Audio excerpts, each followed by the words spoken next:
Attention. Welcome to the Different Spectrums podcast. We dive into the wild world of mental health discussions. Get ready for profound talks, a sprinkle of humor and sarcasm, and a touch of colorful language.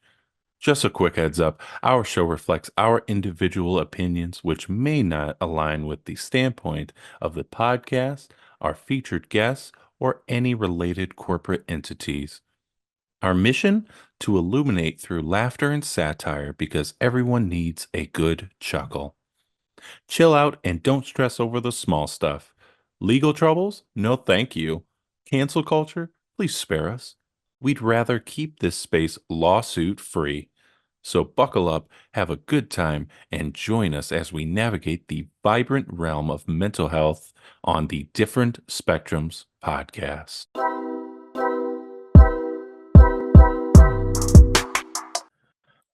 Hey everybody, we back again. Hey, we're back and we're live.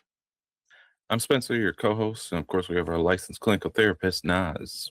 Hey, Dr. Nas. There you go. Also remember, don't take us too seriously. Or do. Completely up to you. There you go. Also, don't forget to round up those likes for us. We'd really appreciate it. So, for today, we have a returning guest.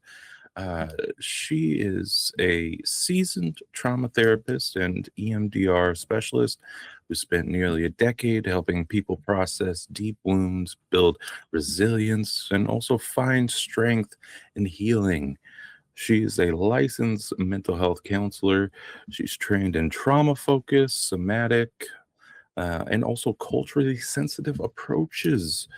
She's worked across different communities of mental health, hospital settings, and also private practice. Please welcome once again, Kristina Spurlock to the show. Thank you. I feel welcomed. Thank you so much. Of course. Hello, Of girlie. course. Hello.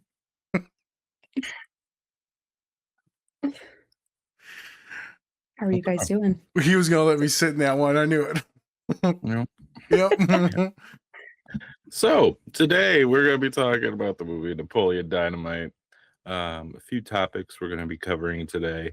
We're going to be talking about a lot of dualities. So it's like, is it autism? Is it anxiety? Is it a sensory issue? Is it just an excuse? Is it you being sick, or is it your mind or body trying to make up for it, like your nervousness, by making you feel like you're sick? And then we're also going to be talking about like a little bit about also just relationships and just being understood in general. So before we get to it, Nas, anything? Yes, pretty much sums it up. We're going to talk a lot about neurodivergence, the body's nervous system, how our minds can play games and how our bodies can play games. Probably talk about some ways to regulate it, safe people, masking.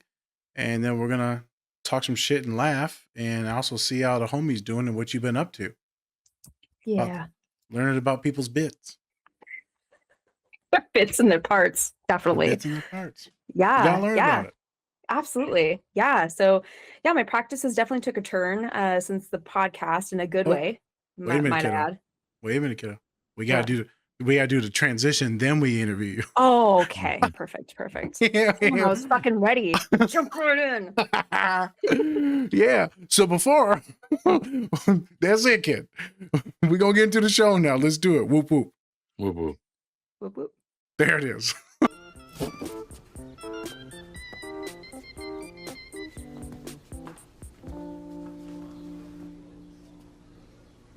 Last week, Japanese scientists placed explosive detonators at the bottom of Lake Loch Ness to blow Nessie out of the water.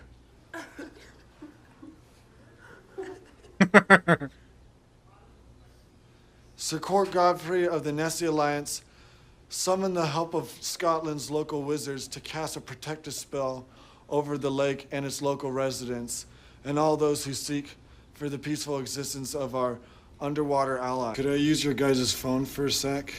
Is there anything wrong? I don't feel very good.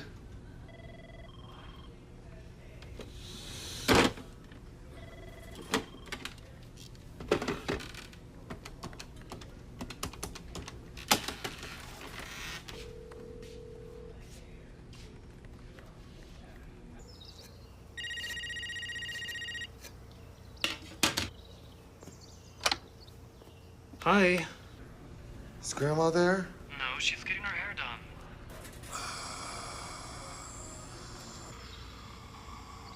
What do you need? Can you just go get her for me?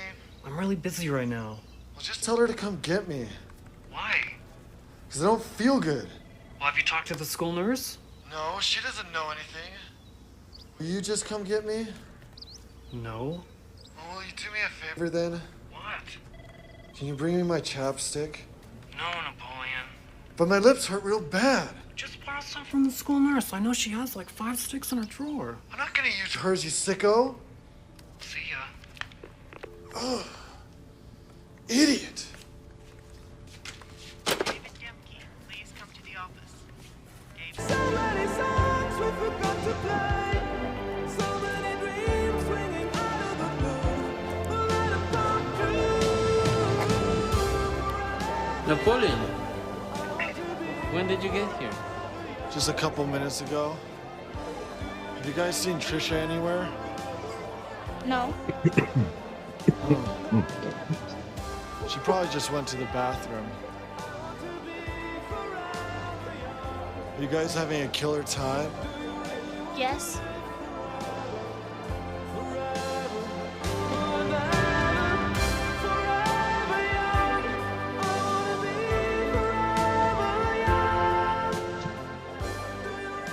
If you can't find Trisha, I'll let you dance with Dave for a few songs.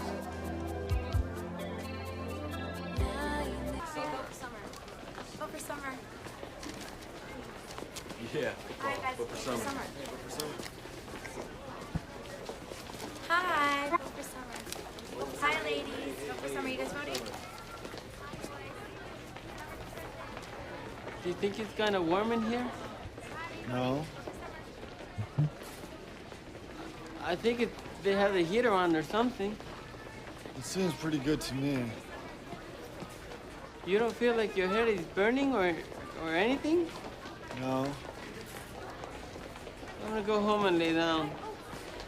Okay, see ya.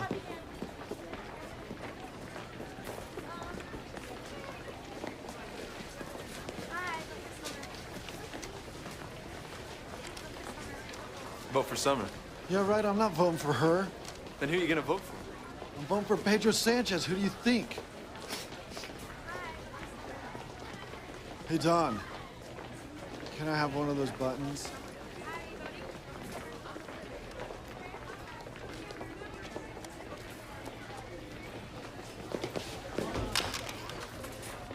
Hey, vote for summer.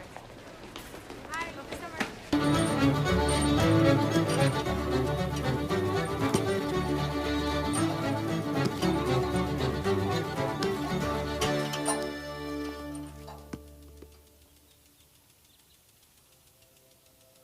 I caught you a delicious bass.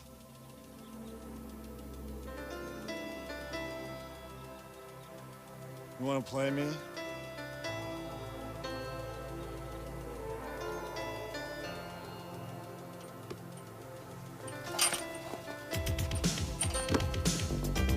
If you need a friend, don't look to a stranger. You know in the end, I'll always be there. And when you're in doubt, and when you're in danger, take a look all around, and I'll be there. I'm sorry, but I'm just thinking of the right words to say. I know they don't sound the way I planned them to be. But if you wait around a while, I'll make it fall for me.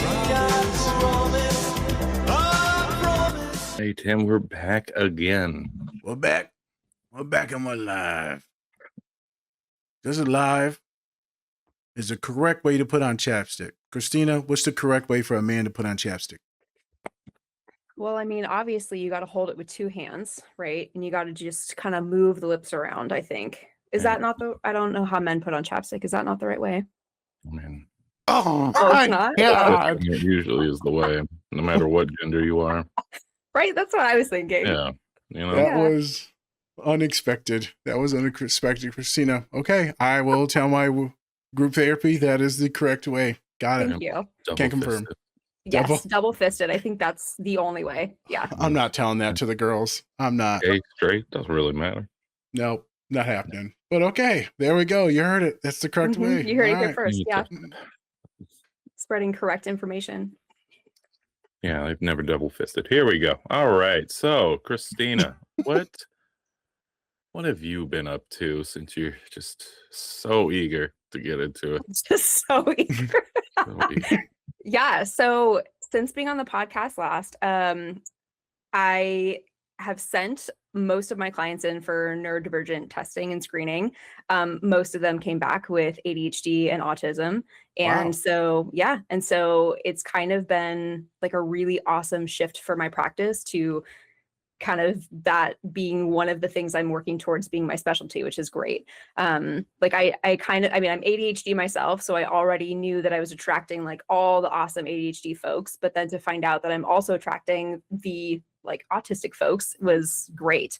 I mean, it's been really, really good for me to do, more trainings and just kind of really understanding their perspective, learning specific modalities for EMDR on atypical people.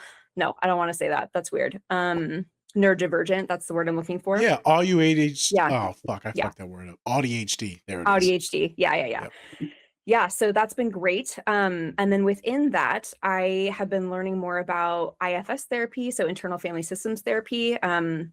Not specifically licensed or anything, but just took an interest in that, especially since a lot of protective parts come up when we're trying to do EMDR therapy with neurodivergent clients. And so, have really just been diving into that realm too. So neurodivergence and parts work. And so, it's been great. Love it. I love learning about this stuff. And I mean, obviously I love learning about it because the results speak for themselves. Like we've had a lot of new movement with clients I've been seeing for a while, just because the approach is different, which is great. Interesting. Did they or you suspect autism or any of that or no? ADHD, yes. That is why I had them all go in for the screening. And I have one very specific like neuropsychologist that I referred them all to that I trust with my whole life. And so I was really, really surprised when they came back with an autism diagnosis. One of them even came back with ASD2, which is kind of like the more needs. Yeah. And so I was really surprised with that. And it was great because we got to finally figure out, okay, so this is actually what's going on with you. Here's now more resources, more things tailored to like what you're needing. And like, how can I be an adjunct to potentially like this new therapy and this new stuff that you're having to do? So it's been wonderful for that particular client, but then for the rest of my clients too, to just kind of have this new information. And honestly, it's been interesting to see how different people are processing this information.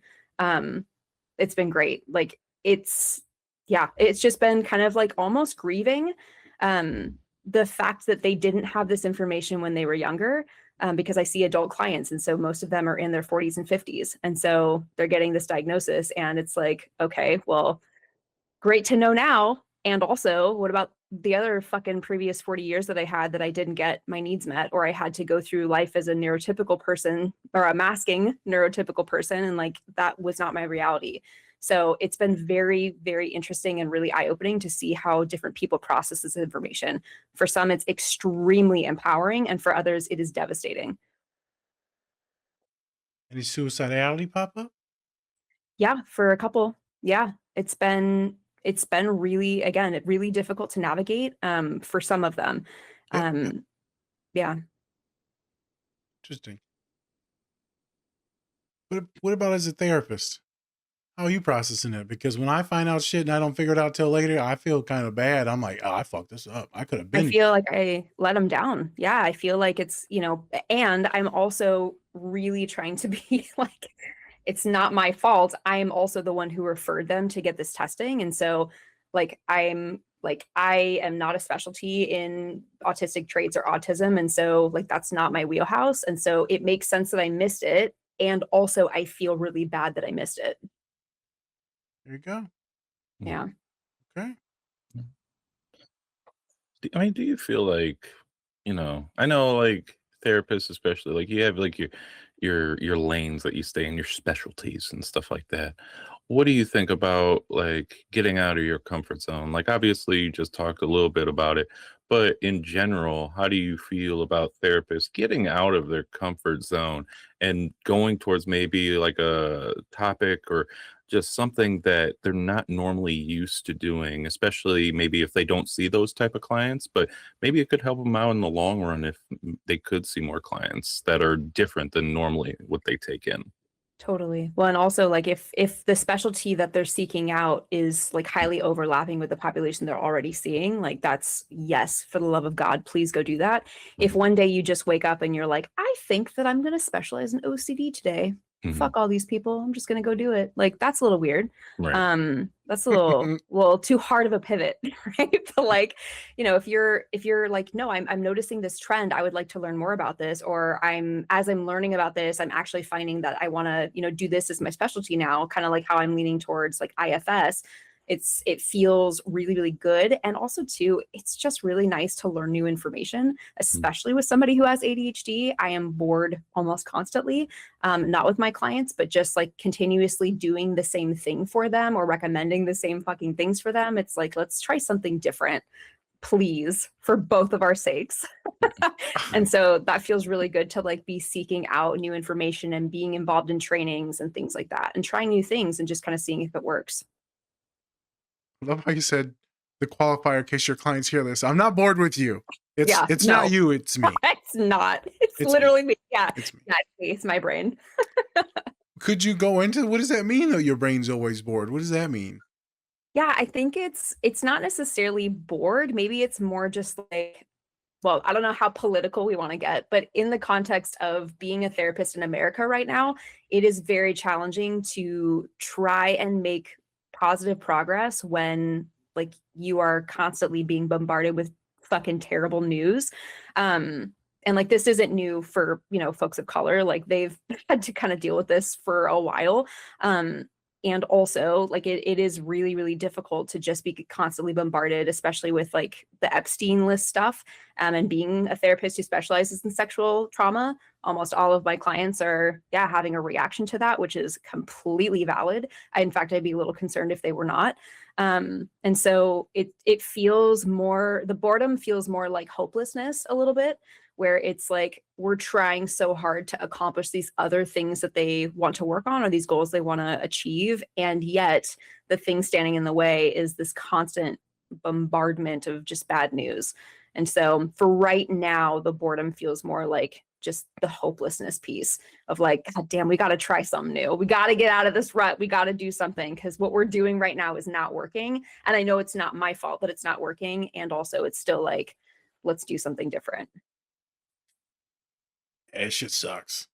It sucks really bad. Girl, Yeah. I know you've been seeing the stuff I was posting on stories. Like I've had some major fucking spirals. Yeah. When you start reading the emails and like seeing the shit that they say, Yeah. like I can't even repeat some of the emails without like crying. Like this shit is that fucked. Yeah. And then you see, what they're referring to people as: jerky as little boys, pizzas little girls, all the different shrimps, different versions of boys. It's the fucking hunting kids. Not to let all the things they were doing girls is intense. The shit's is in my father's like, you gotta fucking stop. You gotta stop. So why do I bring this up? Because like if your clients are all neurodivergent, ADHD or autistic, bro, it's fucking hard not to like lock in on this for some of us. This has like been harder to pull away from than all the Gaza stuff. And us being Arabs and Lebanese and Palestinian roots, like, I mean, that was tough. I was able to stop it. This Epstein shit, I can't stop. Totally. Because you lose all hopelessness in the entire system. Well, and more information comes out like every week, every day, every hour, where it's kind of like, holy shit, like the Gaza stuff. And of course, I'm not trying to minimize that at all, but in comparison, right, to the Epstein stuff, it's like with the Gaza stuff, that actually was like no more information was coming out about it. It's like, no, this fucking sucks. That's what we know for a fact. With the Epstein stuff, it's now like, okay, more information's coming out that is terrifying me or scaring me or like making me sad or whatever on a daily basis. And so like that is triggering new emotions, new processes, new thoughts, new things to do. And especially having like out ADHD or however you want to say that, right? It's like we have this intense justice component where there needs to be like things need to be right, things need to be in place, things need to be just. And to be constantly exposed to things that are unjust is like it's insane. It feels crazy making. Yeah, literally insanity. Yeah. Sorry to anyone that's having to listen to this or watch all that shit. Yeah. Do your best to get away from it. It's impossible for me. Do your best to not watch the shit. Yeah. Yeah. I keep having to say on repeat, rest is resilience. Like you have to rest if you want to fight. You have to. Like you cannot be fighting from an empty battery. You just can't do it. And so like though it might seem very privileged, and it kind of is, to be able to take a break from being exposed to this kind of stuff, it is 1000% necessary. And so I will ride that that point of like, you need to be resting. You need to be taking breaks from this. You have to be doing self-care. If you're not, you will crumble. And it will not be pretty. Thanks. Thank you. What would you say is something that really taught you just, and I know, especially talking about like the Epstein stuff and just the world in general, but being somebody who's a trauma therapist, how do you think about humanity probably differently than, say, just some other person who doesn't have to, who doesn't listen to those stories and have clients who have all of these different problems and stuff like that? How do you kind of, what is humanity to you versus maybe like a normie? Totally. Yeah. Someone who isn't in this line of work, or someone who maybe is not impacted and maybe has a little bit more privilege to step away. Yeah. I actually have an example of this exact thing. I recently went on a vacation that one would hope was going to be pretty relaxing. And also, I chose to go with my MAGA father. So that was great. Sarcasm. Terrible. I knew that it was not going to be a great time. And so I limited the amount of time that my husband and I spent with him before we went off to go do our own thing on vacation. And so I already knew, a little part of me was like, fuck, that this is not going to go well. And it was like talking to a brick fucking wall that like had guns firing at you. Like it was terrible. The things that I was sharing because he wanted to talk about politics on vacation, as one does, apparently, if that's your personality. And so it was very, very eye-opening to get kind of a real world glimpse at how humanity is not really a thing that is considered for a lot of people. And when I say that, I mean, like, my dad couldn't even fathom or have any sort of idea what it would be like to sit with somebody whose family members are grieving their son or their daughter or their child being shot and killed by ICE. Has no concept of this whatsoever. Like he is so far separated from humanity and from empathy and from caring about other people that it was like really triggering for me to be in the same space with him once knowing this information. And so with me, kind of getting back to your question, being constantly like in this space of, yeah, this is scary, this is terrible, this is what's going on, this is the recent like news events that are impacting us on a daily basis, to sit with that every single day with multiple people and then have another person who has never even had any curiosity around what the impacted people are experiencing in this it's kind of terrifying. I didn't really know. I mean, I knew logically, but in my heart of hearts, I did not know that I would be related to anybody who would have that separation from like humanity and empathy. So it was a very, very eye-opening experience for me, and no amount of me trying to like explain where I'm coming from or the stories I've heard or the things I've experienced, like no amount of that was sinking into him as like a real world example, which again, crazy, because I do the exact opposite of that every single day. I hear people's stories and experiences and take them on, not as my own, but like I validate them and I feel those emotions and I feel those things. Like I'm porous when it comes to that. Like, yes, please share those things with me. I would love to sit in that with you, versus someone else is very rigid and they're like, nah, that doesn't even impact me. I don't care to even talk about that. And so it's been a wild experience just in that realm. The hopelessness. You've been buying into any of that, or like Spencer was saying, that was kind of the question, because it's hard when you hear nothing but shit stories all the time. Like it's hard. And then I told my dad yesterday, I was talking to a client, I said, I think I've been so emotional because I've been hearing finally good stories. Yeah. A good story. I'm finally starting to get wins in the private practice instead of being suffocated at the university. Yeah. So with you, I work from home. I don't know. Is your practice at home or is it in a I'm building? part-time at home, part-time in person. So it's literally a 50-50 split. Okay. I don't be going outside much. And so I was at Cava getting some food the other day. It's my first time around humans in a long time. I'm like, oh, so not everyone's like crazy. Like not everyone's going to kill themselves. Not everyone. Yeah. Like just people smiling and shit, eating food. I'm like, oh, okay, man. It's kind of weird to be back in society. Yeah. Because I'm just in my bubble, right? I go to the gym late at night. No one's there. I'm alone. Yeah. And it fucks with me, right? It fucks with me. And then you go say, okay, not everything's on fire. But then things are on fire.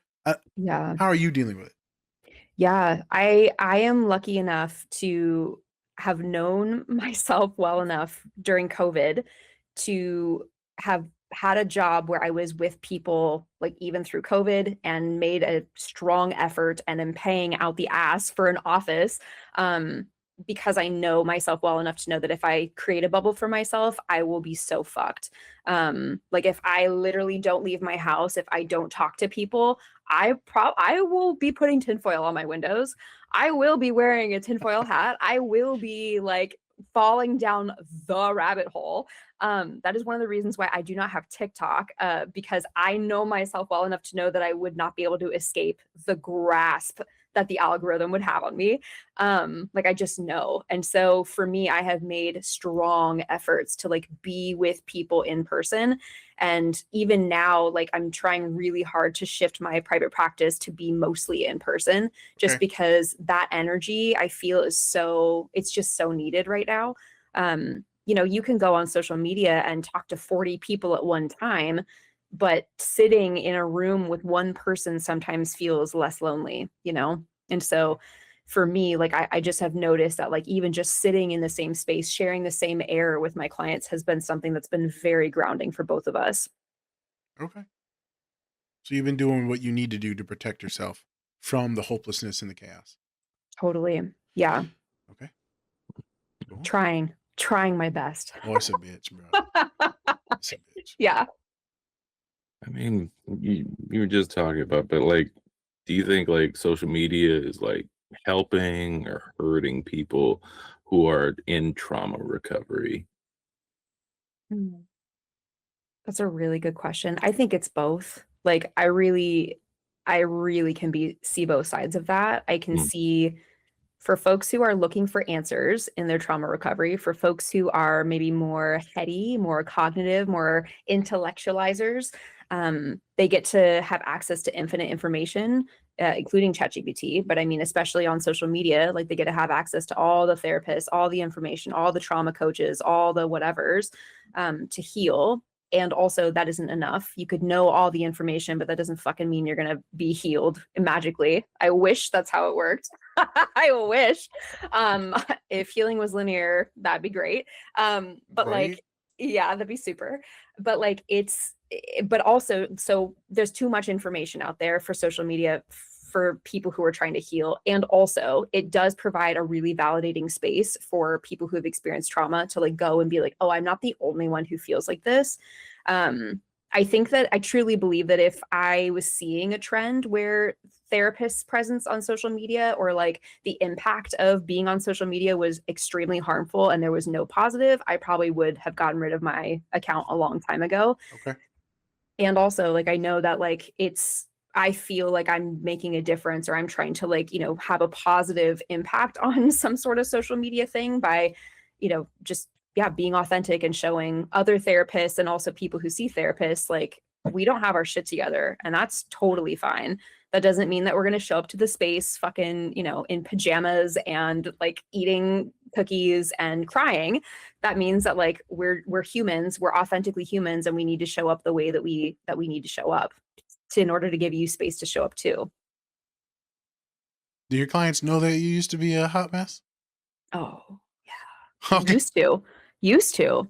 Yeah, I'm girl, still- you're healed. You've been blessed by the demons. No, the gods. Yeah, no, my clients definitely. I mean, I don't share a lot of like past diagnoses or my own therapy or things, but certainly, I mean, they are well aware when, they have an experience that I've experienced before. Like if it's appropriate for some of them, I definitely share that. I say, yeah, I've experienced this too. And, it doesn't feel like you're going to make it out of this. You will, because you're seeing a therapist. If you were alone in this, like I was alone in my stuff for the most part, like it is very difficult to get out of it. And so a lot of times like that transparency and that self-disclosure is so healing, especially for neurodivergent folks. Like we feel alone all the time because the world is neurotypical. And so it's like, we really don't have a lot of space to be like, oh, fuck, no way you experienced that too. No way. And it really does help rapport. Like at least for my clients, like it very much helps rapport to be like, yeah, no, today is fucking crazy.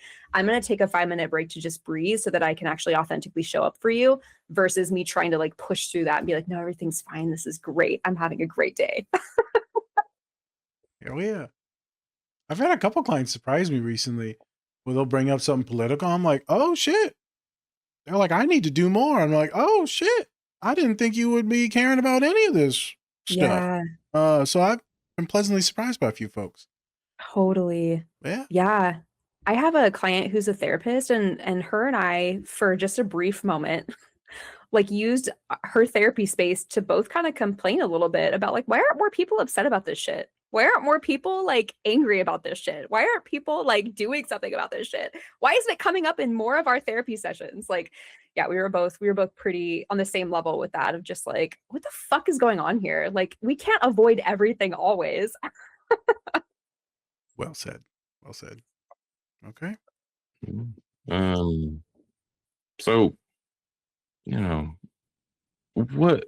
so when you say like when people they feel isolated, right? When we look at just like people's experience, especially being on this show and talking with all these different people, and I know we get a luxury to talk to all different people. What is it that makes people just not want to either communicate or just be part of like a group or anything like that? Not trying to come off as like, oh, I don't know, but it's like sometimes when you hear just like, oh, nobody understands what I'm going through, but there's so many people out in this world and so many people that have been through a lot of different things. How do people really get to isolate that and kind of say like, nobody really understands me, you know? Yeah. I mean, I would imagine that it's from like experiences trying to reach out and having someone be like, you're fucking weird. No one has ever experienced that in the history of being a human. So go fuck yourself. Like, having like a shit ton of like judgment and shame and embarrassment around like trying to reach out for help or trying to be seen. But also too, I mean, I think that even if they haven't experienced trying to reach out and be seen with social media, sometimes like you go into the comment section and the video might be this really, really sweet, awesome video about someone putting themselves out there. And the comment section is just fucking grilling them. And it's like, oh, so I'm seeing through example, like why it's not safe to seek out community. Cool. Fun.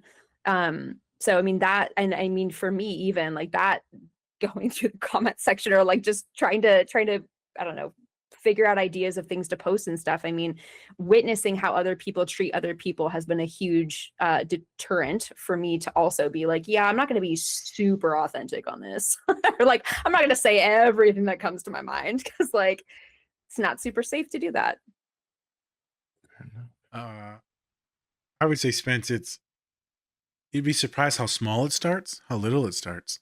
Like it'd be just the little kiddos, and it could be just something very simple. Where my clients would be like, they're good people, my parents. They're good. They love me. They're good people. I'm like, hey, I'm not saying this shit. but there's some ways in which they showed up that made your neurodivergent self a terrified little kid. Yeah. Whether it's screaming, they're yelling, threatened physical abuse. Maybe they didn't know the kid was super hypervigilant and autistic. They didn't know that. They said that, a couple times, why do you always mess up? And they said maybe a little more aggressively. They take that and blow it up. And now their whole personality is perfectionism. Over a certain period of time, it now becomes like OCD. And it's perfect. And it's a lot of paranoia. And the rejection, I didn't even know some of these rejections even like happened, like with folks. Like I got people telling me, man, like I was rejected by my whole fucking family. And I was always the weird, like black kid. I was always the weird Asian kid. I was always like, no one fucked with me. I'm like, Jesus. Like no one. One, I don't really know Naruto Spence. So someone said they were like the Naruto character. I guess he was shunned and all this stuff too. And so he said, that's who I relate to. I was like, and one of the other kids was like, Nas, this isn't good. This isn't good. And then people will be in therapy telling me how like isolated they've been and they can't never express. And one of my humans said in groups, I feel like a bitch saying this shit out loud. I'm like, oh, so there's the judgment. There's the isolation. Mm-hmm. Can't say anything. Can't feel anything. Can't do anything. That shit crazy, bro. I feel like I've been put in a parent role in my practice the last like year. I feel like I've been put in a parent role. Totally. Reparenting kids and like all my little chickadees. I'm like, oh yeah, this is real funny, guys. But like, you don't understand. Like, I don't have kids, but like, if this is what freaking having kids feels like, I'm terrified all the time. Like, this shit ain't fun. It's fun when I'm kicking it with you. It's wild. How like the small stuff and the big stuff. So I assume you agree with the reparenting people. Totally. Yeah. I mean, I think especially since I've gotten to incorporate more parts language in like my therapy sessions, a lot of my clients have identified younger parts that need love and care or that feel like they're not good enough or feel like, they're scared to come out and be seen. And so a lot of that is like, how do we approach this as almost a parent who is non-judgmental or a parent who is encouraging the best for their kid and also like trying to balance between like honoring the process versus the product essentially, like how do we really use self-compassion to encourage people to like honor themselves through this entire process. And so that to me, I don't have kids either. And that has felt very much like I am parenting those younger parts. Very much so. Yeah. I asked one person that, it's that old therapy trick is, what'd you want to be when you were younger? Person had no idea how to answer that. And said I didn't want to be anything and eventually broke down because they thought they were weird because everyone else wants to be things. I was like, oh, fuck myself. And this is the therapist because now they're like traumatized. And then eventually said, I just wanted to be safe. I just wanted peace. I just wanted quiet. I was like, well, the good thing is you have all that now. Like, you're right. They're still crying though. Yeah. That peace shit, brother. It's crazy.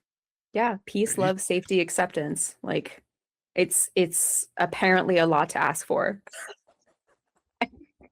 Wild. That shit is not like a guarantee at all. No, never, which is crazy.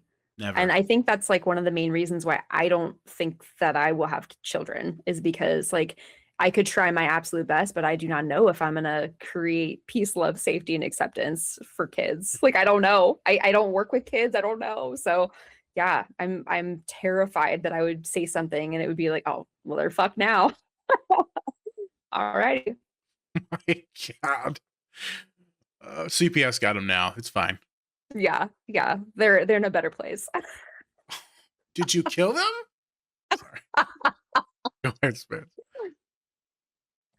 All right.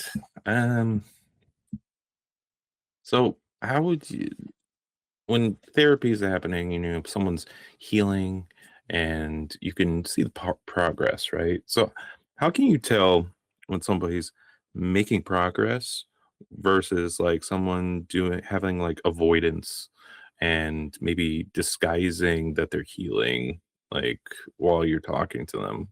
Can you tell that, or is that something that you're just like, hey, if it happens, it happens? Like I can't tell. Right. one of the things that I am becoming more attuned with and aware of is clients who like to people please their therapist. Mm. So one of the things that I'm becoming much more in tune with is, are you saying this because it's your truth, or are you saying it because you want me to hear that? And if it's both, okay. And if it's one of those, we gotta fucking figure out which one it is, because that will determine if you're actually making progress or not, or if you're actually on the path to what goal you want to achieve. So that has actually been at the forefront of my mind for a while, just because with like inner traumatized little kid parts, a lot of them learned safety through people pleasing or masking, right? That fawning trauma response, essentially. And so sometimes if we're processing a memory or we're talking about something and their survival tactic in that memory or in that time frame was to fawn, they might do that in session, whether they recognize that or not. It might just be a subconscious thing that's happening. And so like, I have to know the client well enough to know, is this dissociation? Is this neurodivergence? Is this distraction? Is this avoidance? Is this like a part coming up? What part is it? Is this people pleasing? Is this like they're in a freeze response? Like you have to know your clients real fucking well in order to be able to kind of really call that out as it's happening in real time in a very gentle, non-judgmental way, to be like, hey, so again, like, I don't know, I actually can't tell in this moment if that's your truth or not. I actually am having some curiosity and maybe some doubt, like that actually is your truth right now. Because, you know, you've reported to me that you've been in this like drinking cycle, but you're telling me that you don't want to do that anymore. And like, I believe that you don't want to do that anymore, but like your actions are not aligning with what you're sharing with me. And so I have some concerns about that. The other day, someone was like, yeah, you know, I'm cutting my drinking down. I was like, you're drinking right now. Yeah. Yeah. When are you doing that? Because it's not yesterday or the day before. Well, you know, I got to get my drinking in before she come home. But I don't think you're cutting down, my God. You've been drinking. It'd be wild, man. So sometimes the when it comes to the fawning, clients will always say, Nas, you be proud of me. Now I'm like, look here, babe. I'm always proud of you. I'm always proud of you. But I don't give a fuck if you win or lose.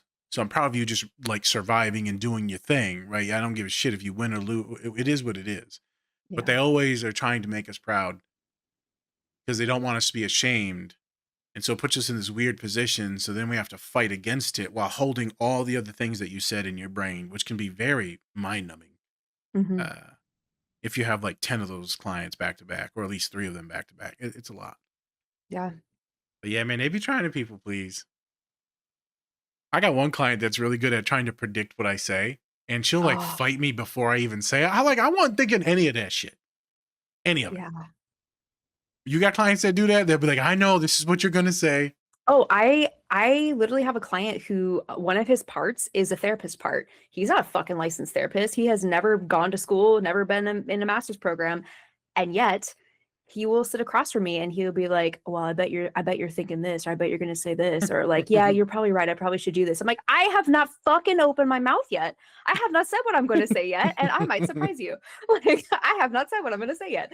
And like, it's wild because I literally at this point in my career, being 10 years in, I'm just like, interesting. I'm wondering what part of you is saying that, because I didn't say anything nor indicate what I would say. And yet you have a full on dialogue for what we're already talking about. So where's this coming from? Was it mom? What? Right. I'm like, was it mom? Who hurt you? Right. Yeah. Or like, did you have to be the therapist in order to like manage your life? Because like, clearly that's a very prominent and protective part that's trying to shield you from something. For sure. Yep. Well, I just got one more and then we can get into Napoleon. Let's do it.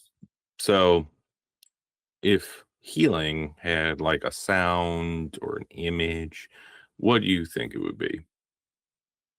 Ooh. If it had a sound or an image? Yeah. Oh, is that so cheesy to say? It would be a rainbow. It's gay? Let's go. Maybe Like need a to rainbow. trademark that, but All the I don't think you can colors. trademark it. But sure, yeah. Well, I don't know. I think, yeah, I and think, or maybe like, people's kind of taken by everything. Gay people, Irish people, it's already taken. You know, the yeah. nature. Yeah, I'm thinking it would be something in nature for sure. Like it would be a cloud, or it would be like, when the sun is like behind a cloud and it's just like, maybe that's like too silver lining-ish. I don't know. But like something like that, where it would be just sort of, I don't know, this bright spot in a dark area. I think that would be definitely healing for sure. What would the sound be? Like when Jesus comes through the clowns. Ah. Oh, when electric cars are like going past you, or put their car in reverse, and it's like that. It's like a Tesla fart. Got it. Right. Okay. Yeah. I'm either There you about go. to be hit by a car, or this is it. I've achieved enlightenment. This is so. The other day I was doing narrative therapy with folks, and I had them all select their superhero and their catchphrase, but they can pick whatever superhero character, whatever it is. Do you have any character? Like, what would your character look like? Oh, And Catwoman for sure. Catwoman, Or would maybe Poison Ivy. you have a catchphrase? Like, and because then it was like, what's your superpower? And so that kind of goes with like Spence. What does it look? That's kind of narrative therapy, trying to figure it out, the visuals. Totally. Oh, well, I guess it would be the opposite of Poison Ivy, because I wouldn't want to kill people when I touch them. I'd want to heal them. Or at least help them grow a little bit. Could kill the trauma. Ooh, I like that. Yeah. Just Slither in there. The mom poison. didn't hurt you anymore. She's also Yeah. gorgeous. I don't know what my catchphrase would be. Leaves. Bro. Yeah, perfect. As long as I get over spandex, it's fine. Okay.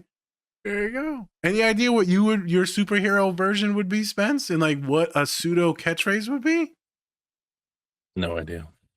No idea? Wasn't your favorite one Spider-Man?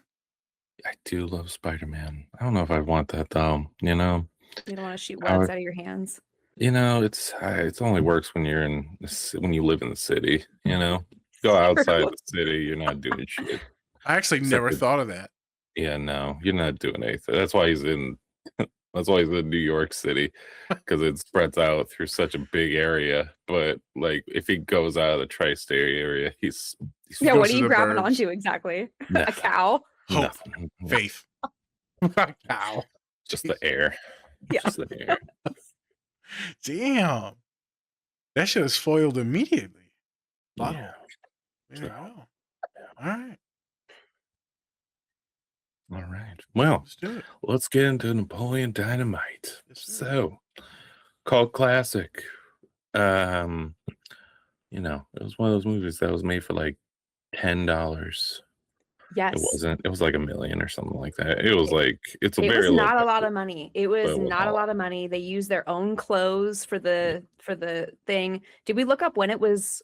When it It was was 2004, if my memory serves me correct. 2004. That's crazy. Yep. Feels a lot longer ago than It that. does. But also 2004, that's- 2004, I guess, was not around the corner. So His freshman year for me. Yeah, a long time ago. yeah.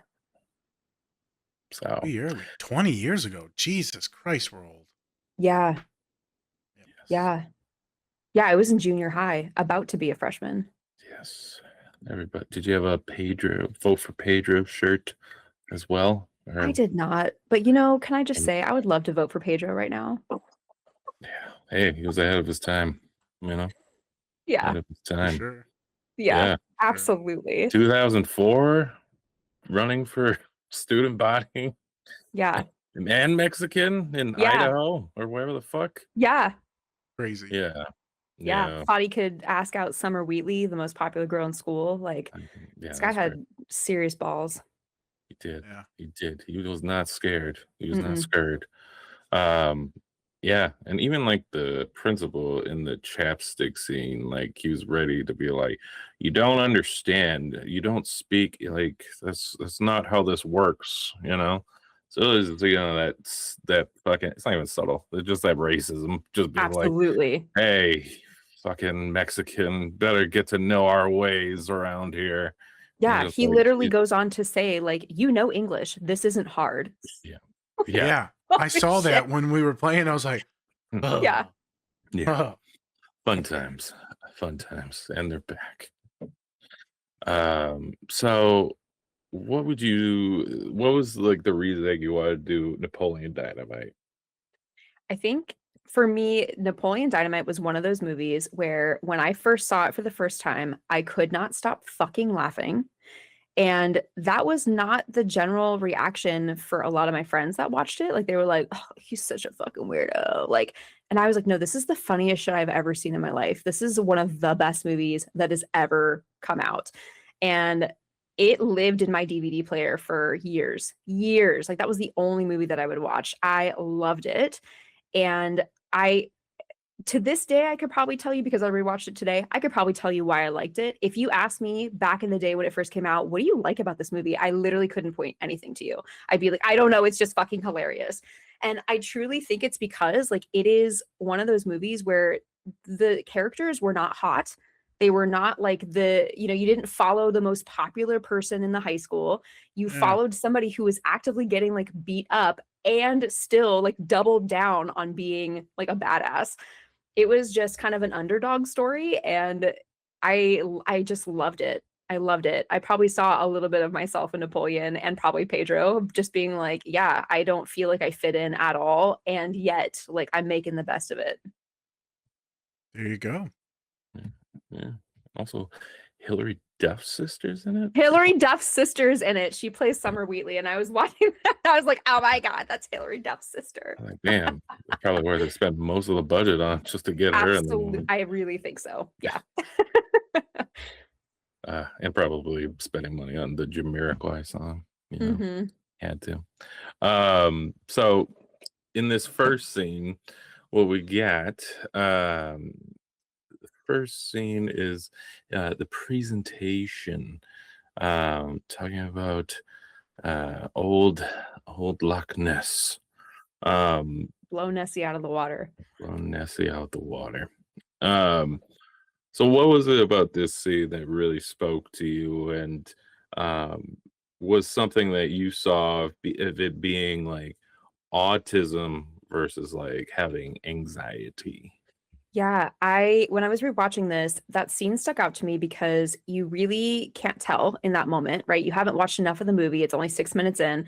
You really don't know what you're getting into. You don't know much about this character. You really don't know much about anything. And so, like the way that he presents, right? Like no eye contact with the class, like kind of acknowledging someone who's like laughing at his presentation, like just, really not really engaging or being affected by a lot of things. Just like, I gotta save my bits about Nessie being blown up and then I'll leave.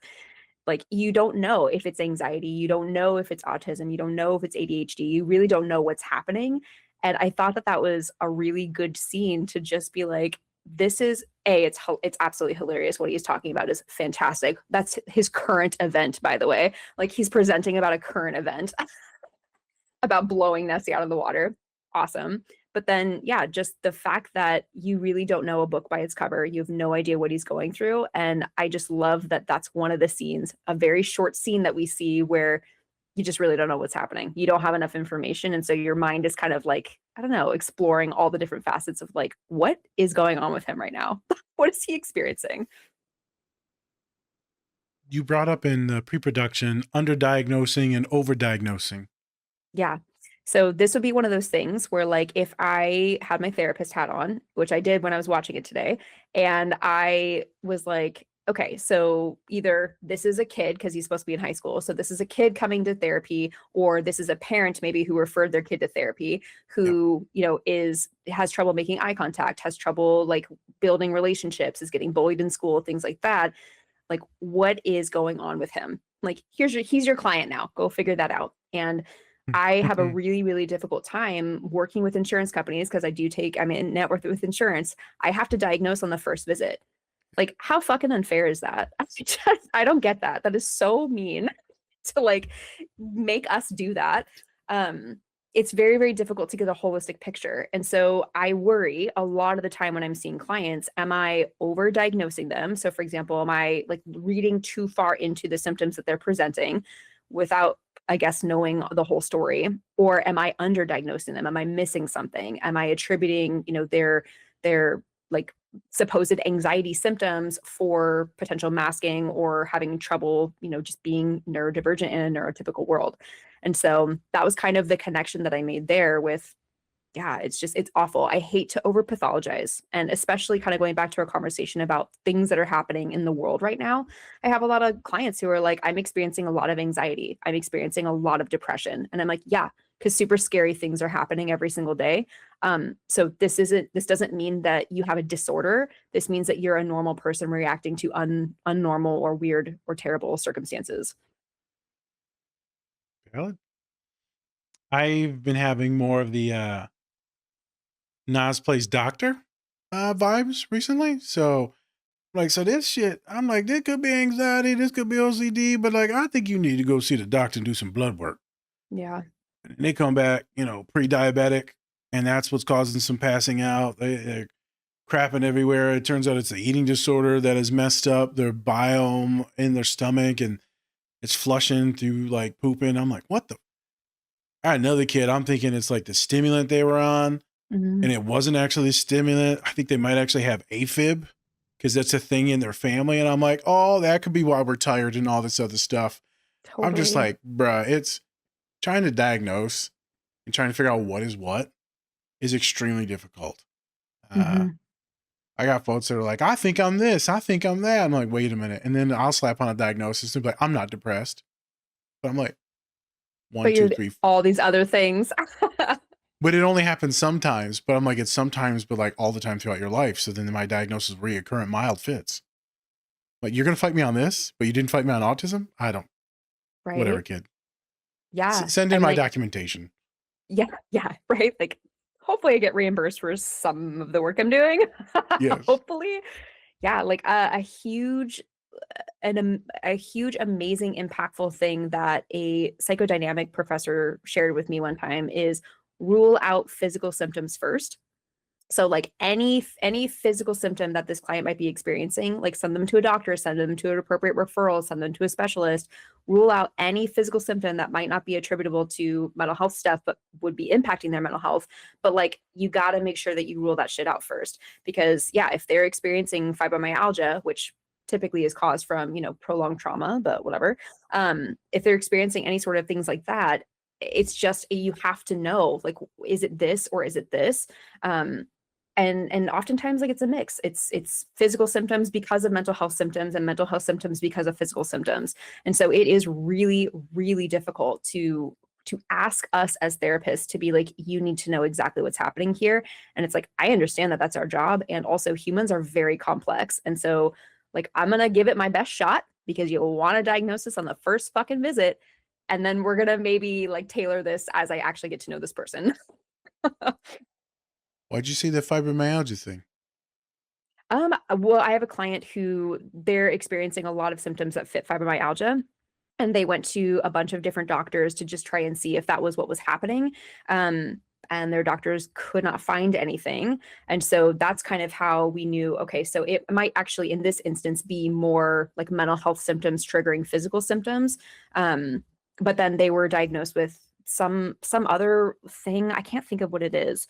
It's like some sort of neurological something, like it's kind of like fibromyalgia for the brain. It's a very generalized, like, yes, you might be experiencing general malaise. Like, this is what that is. And with that too, I also say fibromyalgia because that is kind of the way that the medical or the westernized medical system is like, oh yeah, trauma's been impacting your body, so this is what we're going to call it. It's like, okay, but if we didn't have the fibromyalgia diagnosis, like, would you still be interested in therapy? Like, do you have to have a physical name or a physical thing for what's going on without like this? I don't know. I feel like with the westernized medicine model, it's like you have to have something going wrong with you that then leads you to seek out medical or mental health care versus like the opposite of that. Okay. Thank you. All right. So the next scene, we have Napoleon. He's going to the nurse. Took the phone. Wanted his own privacy. He just very private guy. Very Yeah. private. Yeah, private conversation. You don't need to hear about this. Okay. Okay. And so calls his home, tried to get his grandma, but Kip answered, and he's making his nachos, He's which busy. Kip's busy.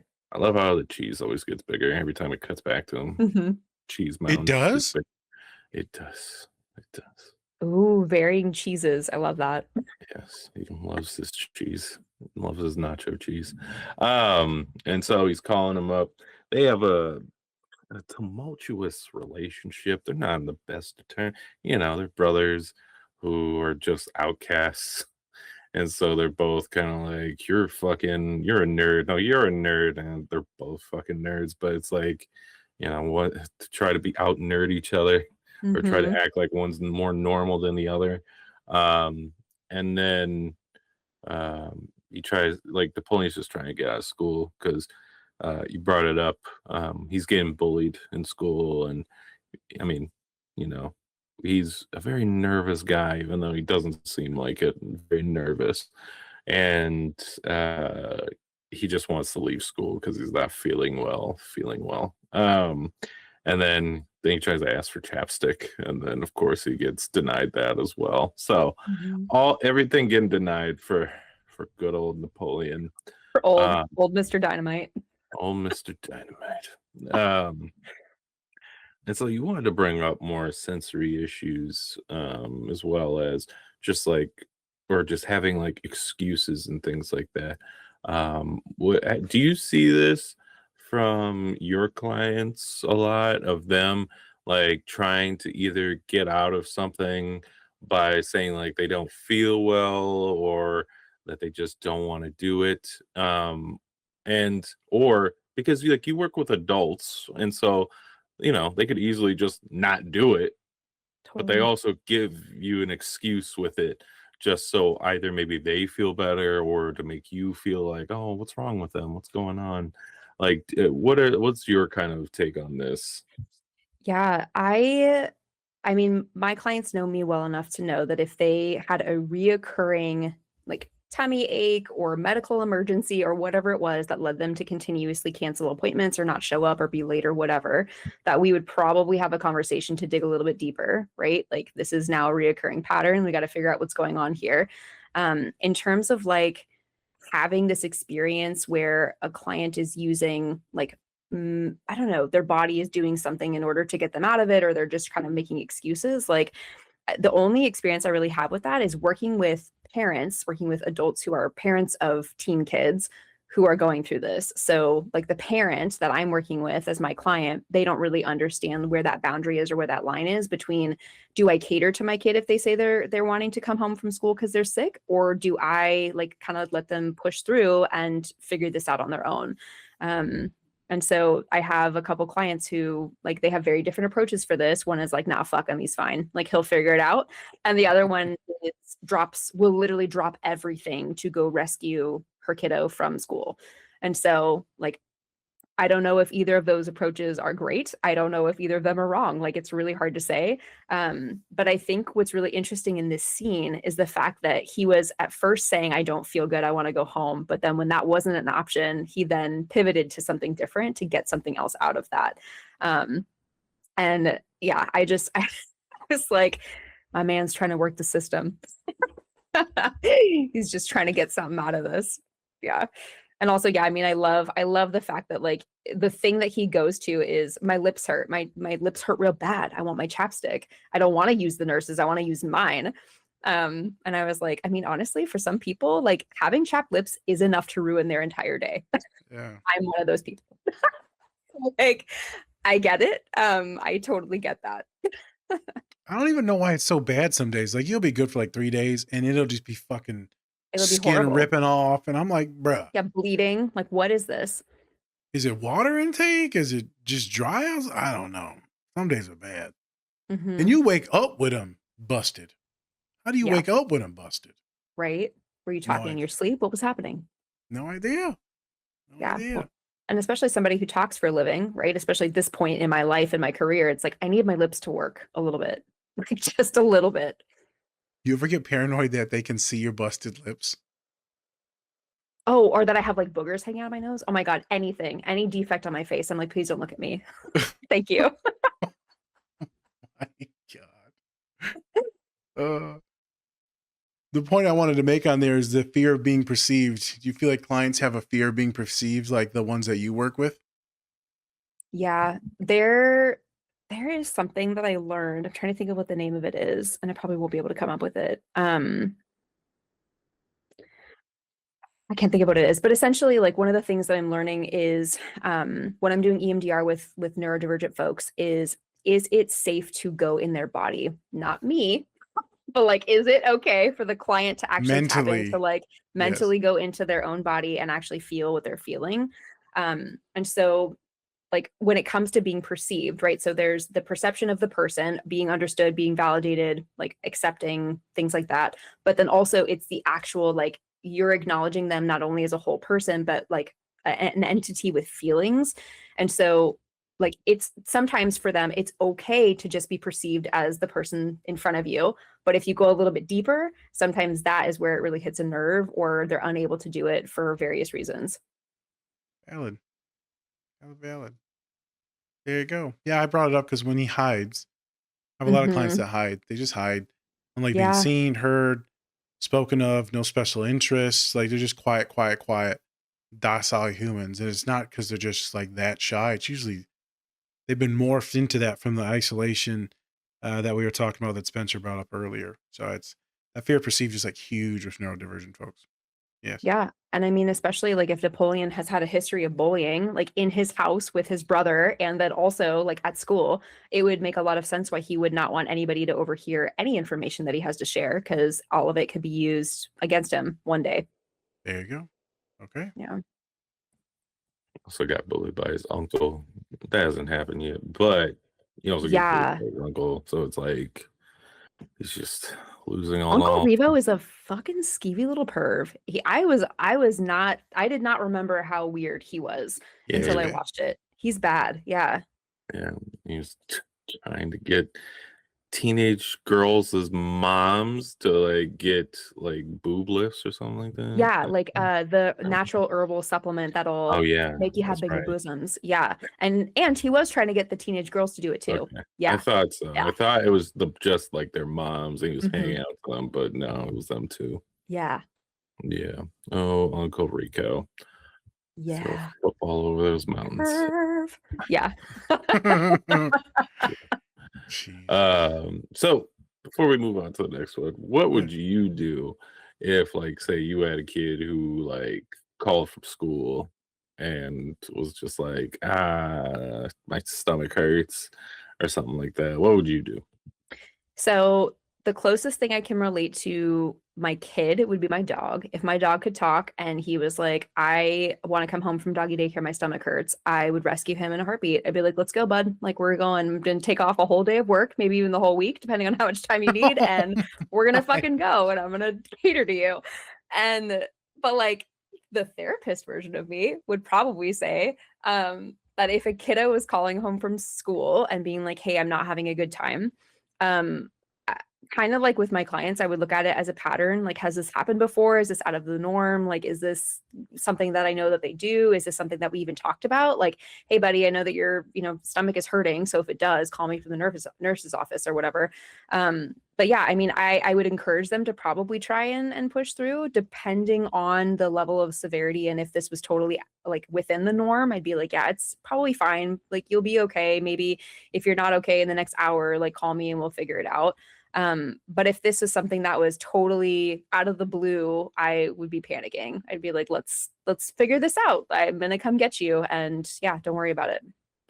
Yeah, I think that when it comes to like, especially, kids getting bullied and all that, it's like I would do it and I would give my kid a break because I know that that is a very tough situation to be in. And sometimes you don't want to say help, so you have to say it in other ways.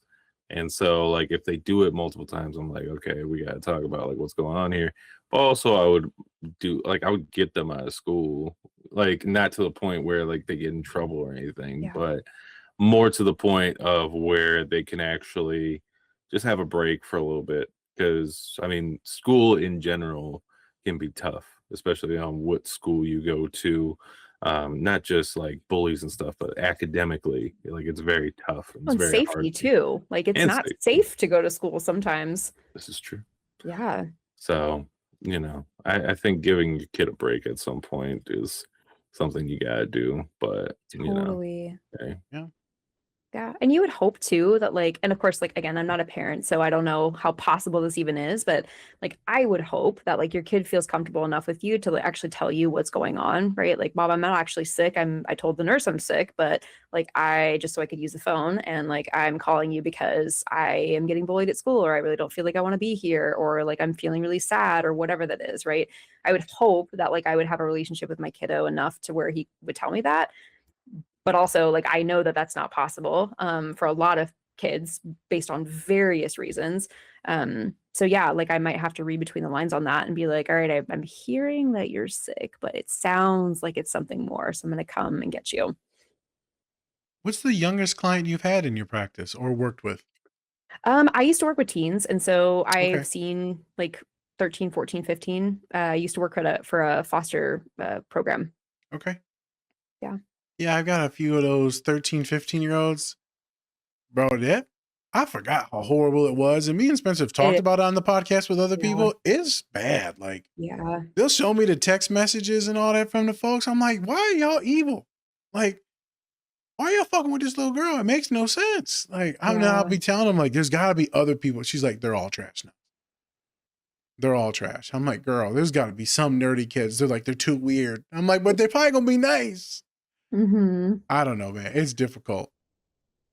Yeah. It's difficult. I just can't believe how difficult it was. I was asking like other people, other therapists, like that work in high schools. I'm like, how bad? They're like, it's terrible. I forgot. I don't remember all that shit. Yeah. Well, and I think like, I mean, I would imagine that like having phones and having like constant access to people and things has made it so much fucking worse. Because like you're not even comparing yourself to the kids in just your school. You're comparing yourself to every single fucking person online. And you also, all of your bullies and all your haters and fucking all the terrible people now have access to all of the insults, all of the things to like get under your skin, all of the, I don't know, everything. And so it just seems like, yeah, the terrible parts of school have just been amplified.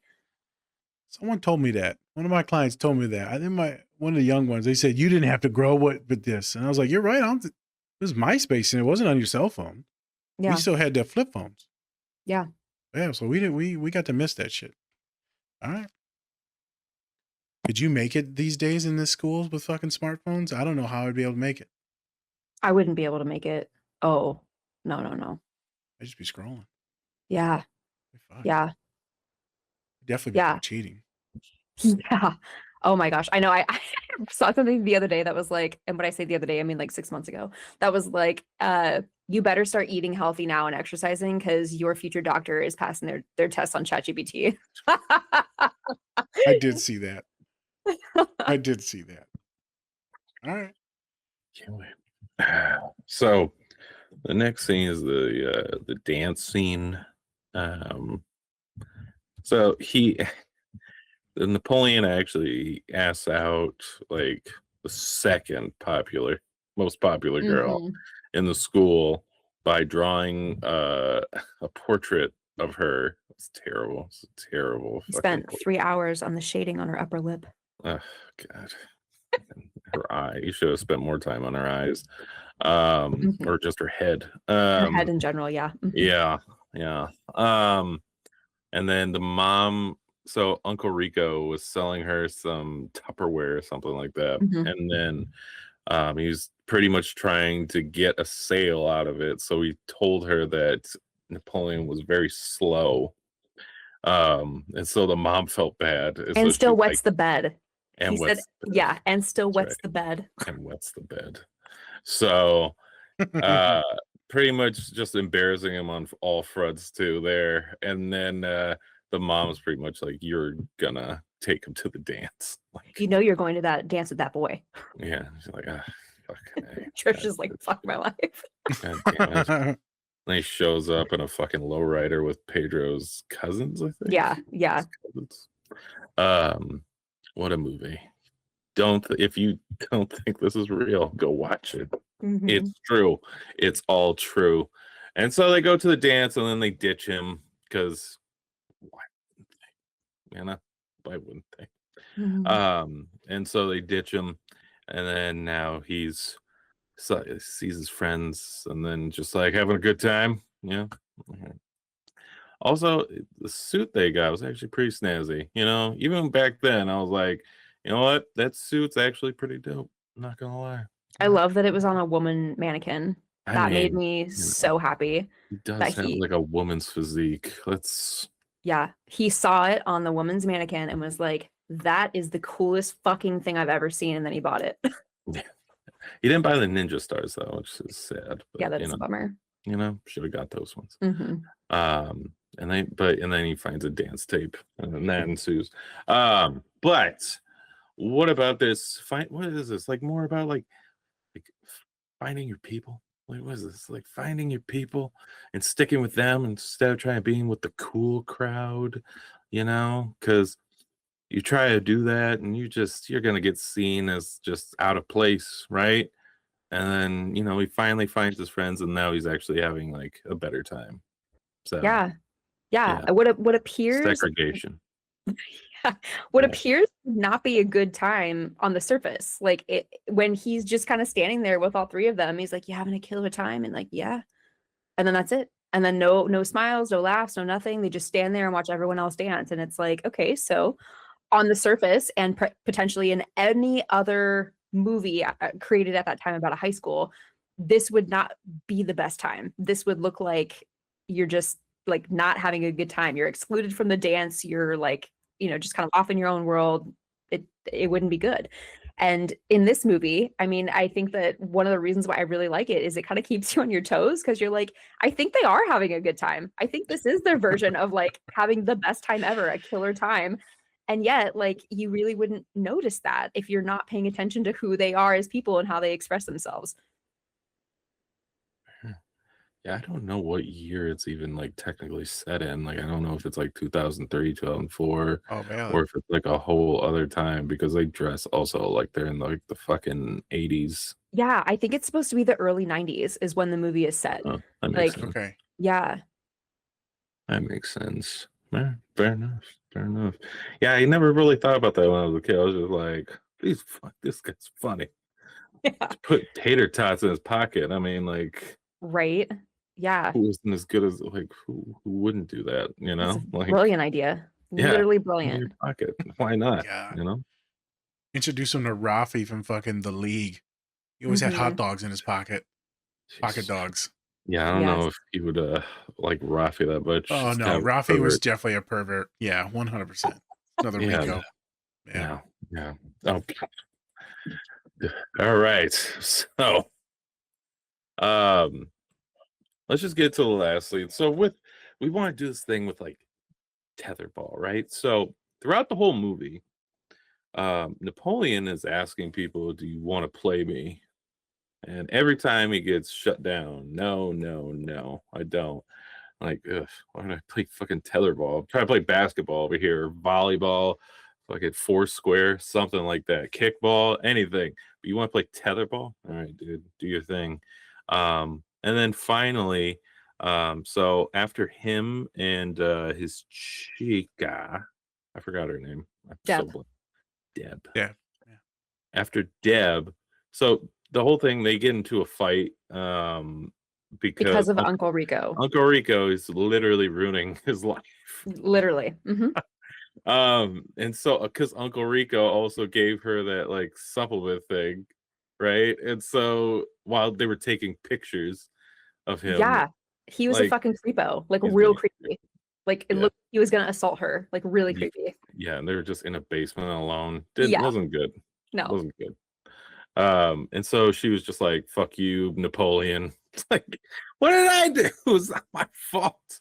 Because Uncle Rico pretty much told her, hey, like Napoleon said that you would do this, and then all that. So he was just fucking God. Just He screwing really with is a them. piece of shit. So he just like ruins that relationship, and so they aren't talking throughout the rest of the movie. And then finally, after after he does his dance and everybody cheers and applauds him, and then Pedro wins the election,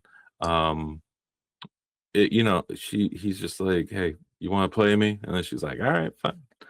So he finally found the person that will play tetherball with him. Are they together in a relationship? I don't know, because I think he's too awkward for that, but maybe I'm wrong. Maybe she'll be fine with that. They should be like, you know what, we don't need to touch. Right? We're cool. Yeah. We could just play tetherball all the time and feed Tina. Yeah, we'll have a long distance relationship at the high school. It'll be fine. Yeah, be fine. Be great. Be great. But finally found his tetherball partner. Mhm. What's it about tetherball that just soothes the soul? Yeah. Christine, what is Yeah. it? What's For, about it? for me personally, I actually used to have a tetherball like in Pers- my backyard growing up, which is fucking hilarious. Same. Like that's crazy. Like I literally forgot that it existed until I watched this movie again and was like, I had that in my backyard. That's crazy. And I think what it is the fact that, yeah, he's asking people throughout the movie, like, hey, do you want to play with me? Or like, hey, or he's just off like doing it himself. He doesn't even bother to ask anybody to like play tetherball with him. And then he finally like has somebody that he trusts enough to be like, yeah, you want to play? And she doesn't reject him. And he knows that she's not going to reject him. And so they start playing. And what I love about this scene is the fact that he just fucking annihilates her. Just absolutely just like punches it over her head and then just continues to like do it until he wins tetherball. And I just love the fact that he was so unapologetically himself. And she like knew that he was going to be some version of himself around her, that she was just like, this is fine. Everything's fine. And so I just love the fact that he didn't like let her win to be nice. He didn't like try to court her in like a traditional manner.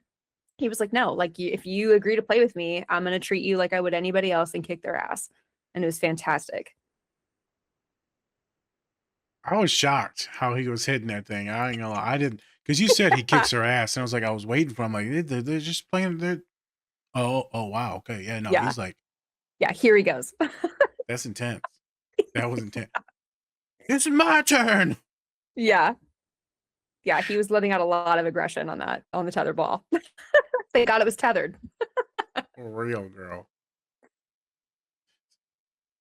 So do you have clients that do this? And like, have you seen them do this with you, where they untether with you or unmask with you?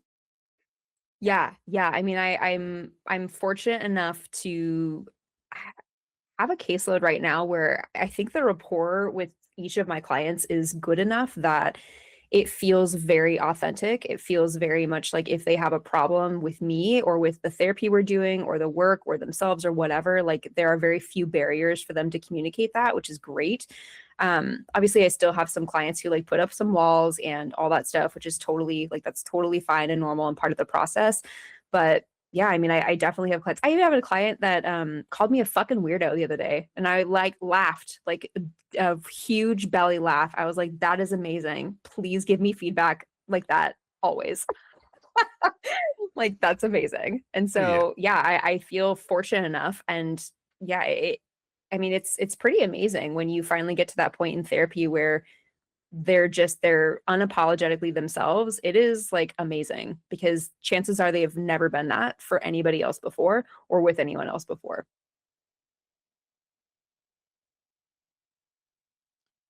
How long do you think it takes for someone to be less hypervigilant? I had a client ask me that the other day. I said, Nas, how long will it take for me to be less hypervigilant? What would your response be?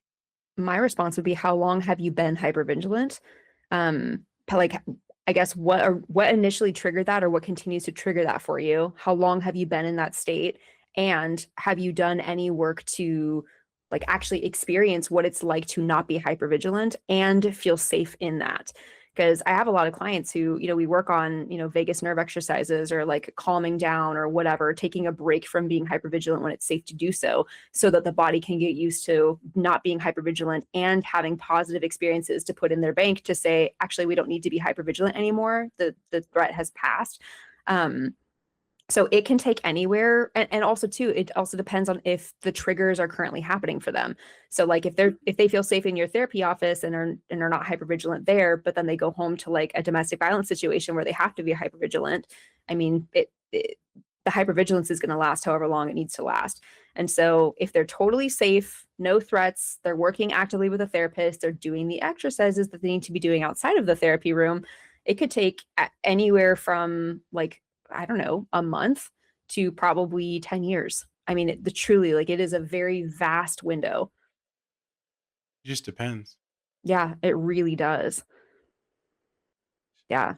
They asked me, what's the key? What's the main key, the main staple between all the people that become less hypervigilant? What would you say? To I where they mean, can be more unmasked, more unfiltered, more true. yeah. I mean, I would definitely say a huge part of that is your support system, like who you have outside of therapy.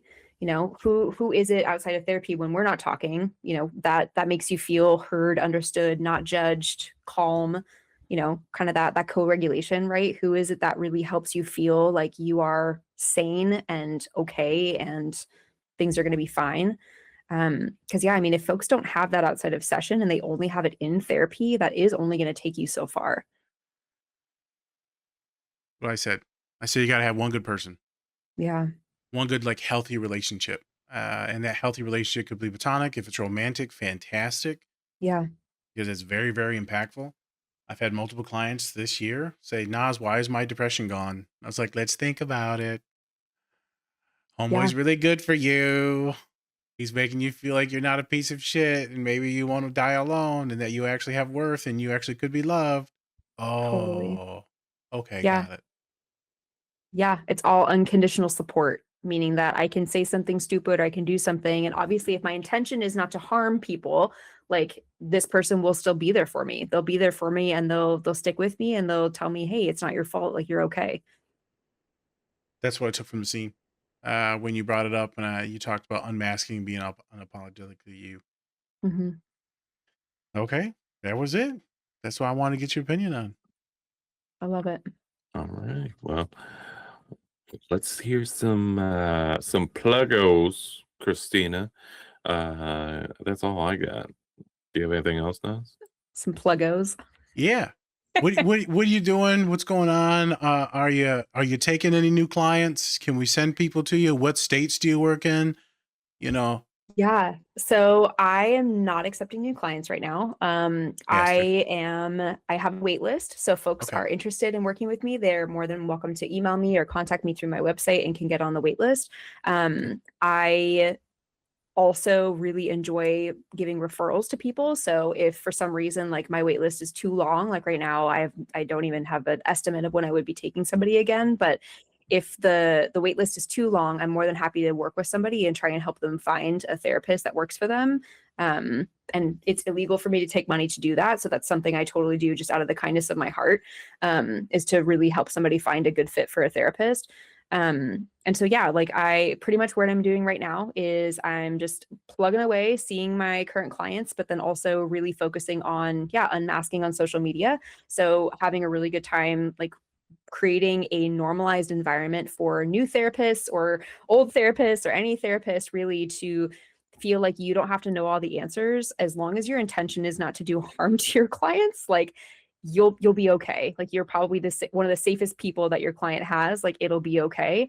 But obviously, like if you're a terrible person and you're a therapist to control and manipulate people, then yeah, go fuck yourself. But if you're a good person and you're trying your best, like it's okay if you're a little late. It's okay if you show up kind of messy. It's okay if you do things that are maybe in line with who you are when you're not wearing your therapist hat.